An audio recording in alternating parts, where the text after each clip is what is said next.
Hello friends. हमने कल शुरू किया था सीक्वेंस, जिसमें हमने सीक्वेंस की डेफिनेशन, उसके बाद बाउंड्स ऑफ सीक्वेंस यानी upper bound and lower bound, फिर कन्वर्जेंस ऑफ सीक्वेंस, और फिर दो important theorem, every convergent sequence is bounded and the limit of a sequence is unique. ये हमने डिस्कस किया था। आज हम बात करेंगे लिमिट पॉइंट। बेसिकली अब जैसे यहाँ पर भी जो डेफिनेशन लिखी हुई है कि a number xi is said to be a limit point of a sequence S n if every neighbourhood of xi contains infinite number of members of sequence. तो यानी एक वर्ड फॉर्म में अगर कहा जाए कि अगर एस एन के इनफाइनाइटली मैनी पॉइंट्स जाई के नेबरहुड में होंगे तो जाई एस एन का एक लिमिट पॉइंट हो। ठीक है, लेकिन फिर वही बात आती है कि मतलब क्या हो। तो आप इस चीज़ को कोई ना कोई एक एग्ज़ाम्पल ऐसा ढूंढना पड़ता है जो हमें सेटिस्फाई करे। तो कल वाले वीडियो को फिर से रेफ़र करूँगा, प्रेफर करूँगा, पढ़िए देखिएगा ज़रूर, या जो ऊपर नोट्स दिए हुए हैं उसमें आप पॉज करके पढ़ सकते हैं कि हमने एक एग्ज़ाम्पल लिया है 1/n।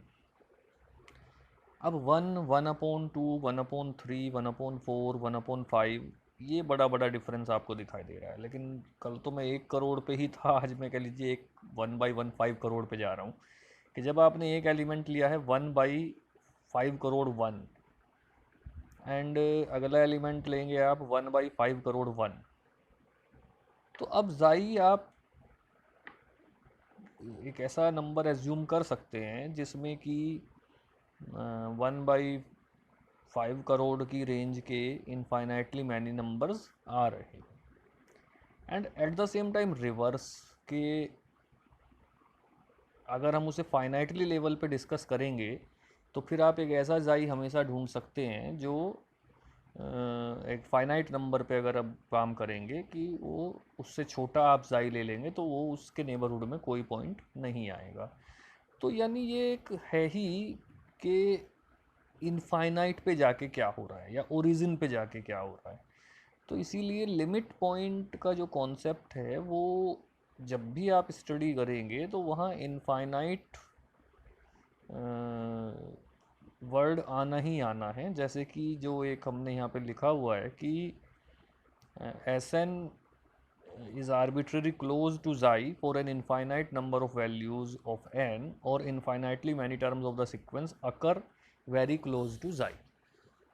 यानी xi एक ऐसा नंबर होगा जिसके आसपास हमारी सीक्वेंस की बहुत सारी टर्म्स, और अगेन के बहुत सारी कहना इनसफिशियंट होगा जब तक आप उसे गिन सकते हैं। जब आप उसे इनफाइनाइट कहेंगे तभी वो बात मीनिंगफुल होती है कि इनफाइनाइटली मैनी टर्म्स उस जाई के नेबरहुड में होंगी। तब हम कहेंगे कि जाई is a limit point of sequence. और इसीलिए एक रिजल्ट आता है निकल के कि किसी फाइनाइट सेट का, फाइनाइट सीक्वेंस का कोई लिमिट पॉइंट नहीं हो सकता, क्योंकि जब वो हैं ही फाइनाइटली मैनी तो इनफाइनाइट होने का मतलब ही नहीं। तो यानी लिमिट पॉइंट जब हम एक लोकल लैंग्वेज में, जो हमने सीरीज़ शुरू की है जिसमें हम कह रहे हैं कि हम किसी सिलेबस के लिए नहीं पढ़ा रहे, कम से कम हमें किसी एग्ज़ाम को पास फेल होने का कॉन्सेप्ट नहीं है यहाँ। हम सिर्फ, अगर ये एक पीडीएफ बनाई है, ये एक लेक्चर मैं वीडियो बना रहा हूँ, तो ये सिर्फ इसलिए कि हम सीक्वेंस को समझ सकें। तो सीक्वेंस आएगी तो सीक्वेंस की कन्वर्जेंस आएगी, कन्वर्जेंस आएगी तो लिमिट पॉइंट आएगा। तो लिमिट पॉइंट को आज हम डिस्कस कर रहे हैं। तो लिमिट पॉइंट हमें बता रहा है कि एक वो पॉइंट जहाँ पर की सीक्वेंस की बहुत सारी टर्म्स लाई कर रही हों, कन्वर्ज कर रही हों, एक एक क्लस्टर बना रही हों, और इसीलिए क्लस्टर वर्ड आ जाता है कि इसे क्लस्टर पॉइंट भी कहते हैं। तो चीज़ें एक दूसरे से इंटरकनेक्टेड हैं। अब जैसे जो पहली थ्योरम है, जो मैं यहाँ पे कई लोगों से पढ़ भी रहे होंगे कि every bounded sequence has a limit point. तो दैट मीन्स कि कोई भी जो सीक्वेंस होगी वो एक लिमिट पॉइंट रखेगी। इसका प्रूफ आप पढ़ सकते हैं, देख सकते हैं। तो इन्होंने एस जो है वो रेंज सेट लिया है। तो जब रेंज सेट लिया है तो इसलिए आपको ये ध्यान रखना है कि हम सीक्वेंस के फाइनाइट होने की बात नहीं कर रहे, हम सीक्वेंस के रेंज सेट के फाइनाइट होने की बात कर रहे हैं। और अगर वो रेंज सेट फाइनाइट है तो इसका मतलब ये नहीं है कि वो सीक्वेंस फाइनाइट है। सीक्वेंस में तो हमेशा इनफाइनाइटली मैनी टर्म्स रहेंगे ही रहेंगे। और इन्होंने रेंज सेट के फाइनाइट होने ना होने पे कंडीशन लगाई, दो केस लिए, फाइनाइट एंड इनफाइनाइट, और उसके बाद ये थ्योरम। तो थ्योरम्स को हम यहाँ बहुत ज़्यादा उतनी इम्पोर्टेंस नहीं देंगे, और ख़ास तौर पे वो थ्योरम्स जो बिल्कुल ही टिपिकल वर्ड टू वर्ड लिख के चली जाती हैं। जैसे ही अगले जो थ्योरम हैं वो भी एक ऑब्वियस है कि the set of limit points of a bounded sequence has the greatest and the least members. यानी जो बाउंडेड सीक्वेंस के लिमिट पॉइंट्स का सेट होगा वो एक least and greatest member. Least and greatest member से हमारा क्या मतलब हुआ, जो हम सुप्रीमम और इन्फीमम पढ़ते हैं। तो यानी आपने वही सुप्रीमम इन्फीमम जो फाइनाइट और इनफाइनाइट सेट पे पढ़े थे, वही सुप्रीमम और इन्फीमम यहाँ सीक्वेंस पे आ जाते हैं। यही रियल एनालिसिस की खूबसूरती है कि आपने जो रिज़ल्ट इनफाइनाइट सेट पे पढ़े, अब सीक्वेंस अगर एक इनफाइनाइट टर्म्स की एक कलेक्शन है तो वही रिज़ल्ट यहाँ पे आ जाएंगे। वही रिज़ल्ट आपके मोर और लेस किसी स्पेस में चले जाते हैं, जो ग्रेजुएशन लेवल पे मीट्रिक स्पेस पढ़ाया जाता है, या पीजी लेवल पे टोपोलॉजिकल स्पेसेस आ जाते हैं, और उसके बाद बहुत सारे स्पेसेस हैं जो टोपोलॉजिकल स्पेसेस के कैटेगरी में लाई करते हैं। तो अल्टीमेटली कि अगर आपको सुप्रीमम इन्फीमम आपने इनफाइनाइट सेट पे पढ़ लिया है तो वही आगे तक कैरी ऑन करेगा।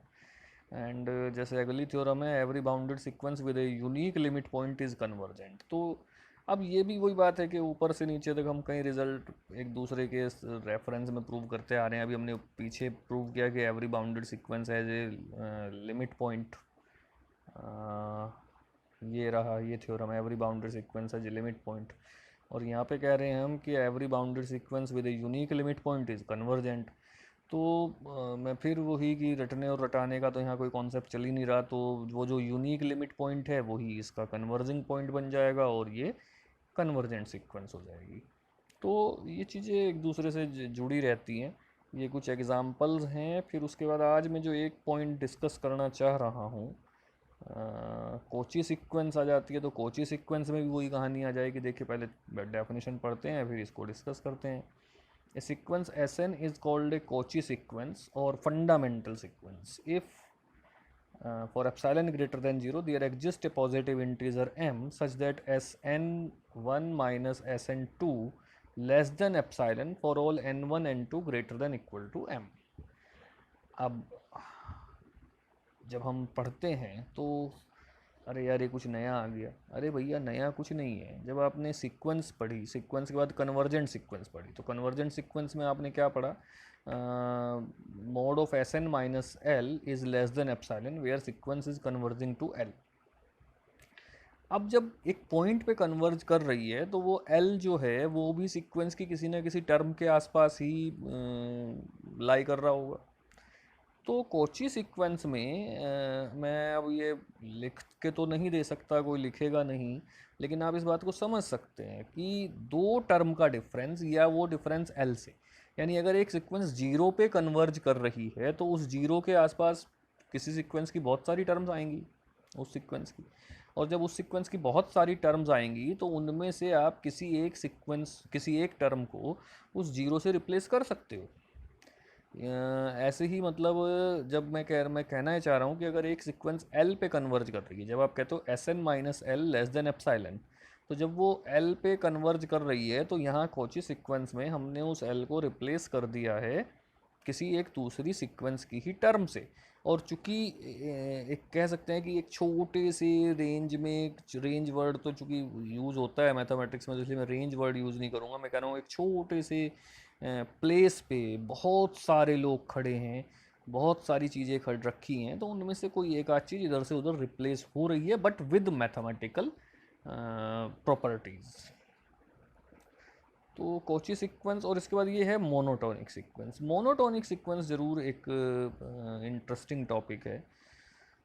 मोनोटोनिक सीक्वेंस क्या कहती है कि सीक्वेंस, अभी आप देख रहे थे, जैसे हमने कल ही एग्जांपल लिया, एक सीक्वेंस हमने ली थी -1 की पावर n, तो एक बार 1 आ रहा है, एक बार -1 आ रहा है, फिर 1 आएगा, फिर -1 आएगा। तो दो टर्म्स के बीच में पूरी सीक्वेंस घूम रही है, और वो दो टर्म्स एक बार बड़ी एक बार छोटी, एक बार बड़ी एक बार छोटी, एक बार बड़ी एक बार छोटी, ऐसे हो रहा है। तो लेकिन एक दूसरी सीक्वेंस हमने ली थी, मैंने कल भी आपसे बहुत डिटेल में इसलिए कहा था, और आज फिर मैं वही कह रहा हूँ कि इन दोनों वीडियोस को एक साथ रेफ़र कीजिएगा, कि कल मैंने दो एग्जाम्पल लिए थे। अब एक दूसरी सीक्वेंस ज़रा कंसंट्रेट कीजिए, 1/n। 1/n की जब हम बात कर रहे हैं तो 1, 1/2, 1/3, 1/4, 1/5, 1/6, यानी हर एक अगली टर्म पिछली टर्म से छोटी है।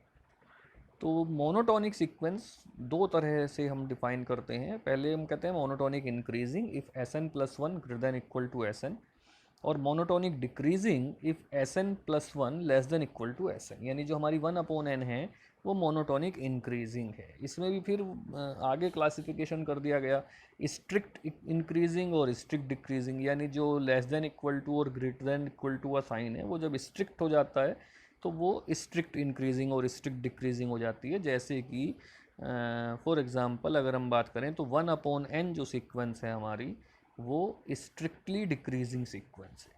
तो अगर हम 1/n की बात करें तो वो बन जाएगी स्ट्रिक्टली मोनोटोनिक डिक्रीजिंग सीक्वेंस। अब अगर मोनोटोनिक इंक्रीजिंग सीक्वेंस की बात करें तो simple set of natural numbers 1 2 3 4 5 6 7 8 9 10 up to infinite, that is a monotonic increasing और स्ट्रिक्ट मोनोटोनिक इंक्रीजिंग सीक्वेंस। अब मोनोटोनिक सीक्वेंस यानी जो आइदर इंक्रीजिंग और डिक्रीजिंग मोनोटोनिक सीक्वेंस होती है उसे हम बोलते हैं मोनोटोनिक सीक्वेंस। तो जो मोनोटोनिक सीक्वेंस की जो सबसे इम्पोर्टेंट थ्योरम है वो आपके सामने लिखी हुई है। वो कहती है कि a necessary and sufficient condition for the convergence of A monotonic sequence is that it is bounded. यानी शब्दों का हेर फेर है। अगर मैं एक लाइन में से कंक्लूड करूं कि monotonic sequence is convergent if and only if it is bounded, तो थ्योरम की तो जहाँ तक हम बार बार कह रहे हैं कि भाई ये जो प्रूफ लिखा हुआ है इसी को आपको याद करना है, ये आप देख लीजिए। मैं इस पर ज़्यादा टाइम नहीं लगा रहा, क्योंकि जैसे कि अब इन्होंने यहाँ अगर एक बुक को फॉलो करेंगे तो आप देखेंगे कि भाई पहले हम प्रूव कर चुके हैं every convergent sequence is bounded, तो इन्होंने यहाँ पे सीधे कॉपी कर दिया, तो एग्ज़ाम में तो नंबर नहीं मिलते। खैर एग्ज़ाम की हम बात भी नहीं कर रहे। एक एग्ज़ाम्पल जो कल मैंने देखा था वो मैं आज डिस्कस ज़रूर करना चाह रहा हूँ, लेकिन वो मुझे मिला नहीं आज। चलिए फिर किसी वीडियो में। सब सीक्वेंस एक वर्ड आता है, तो सब सीक्वेंस बेसिकली बहुत ज़्यादा इम्पोर्टेंट नहीं है, लेकिन ये है कि लगभग हर एक बुक में लिखा रहता है सिलेबस, जहाँ सीक्वेंस पढ़ाएंगे तो सब सीक्वेंस भी पढ़ाएंगे। तो सब सीक्वेंस यानी एक सीक्वेंस Sn ली। अब Sn की एक दूसरी सीक्वेंस हम कंसीडर कर रहे हैं, यू कैन से Sn+p या जो भी उसको नाम दें आप। और जो दूसरी सीक्वेंस है वो पहली सीक्वेंस की सब सीक्वेंस होगी अगर दूसरी सीक्वेंस में भी वही टर्म आ रही होंगी जो पहली सीक्वेंस में उसी प्लेस पे आ रही थी। जैसे कि अब यहाँ मैंने बहुत सारे एग्जांपल ये लिखे हैं कि भाई S1 S2 S3 Sn S4 S5 S6, Sn एक सीक्वेंस है तो S2 S4 S6 यानी even number, S1 S4 S9 Sn square यानी परफेक्ट स्क्वायर नंबर, ये सब सीक्वेंस है। लेकिन एक सिंपल एग्जांपल है सब सीक्वेंस को याद रखने का, कि जब आप बात करते हैं कि एक सीक्वेंस हमने ली नेचुरल नंबर्स की 1 2 3 4 5 6 7 8 9, और उसके साथ एक सीक्वेंस आप कंसीडर कीजिए सीक्वेंस ऑफ प्राइम नंबर्स, यानी 2 3 5 7 11 13 17 19 23 एंड सो ऑन। तो ये जो सीक्वेंस ऑफ प्राइम नंबर्स है दैट इज़ ए सब सीक्वेंस ऑफ नेचुरल नंबर्स। तो आज हम सीक्वेंस के लिए इतना बस यहीं पे कर रहे हैं, बाकी कल फिर किसी नए वीडियो में आएंगे, कुछ नई चीज़ें लाएंगे। And thank you very much.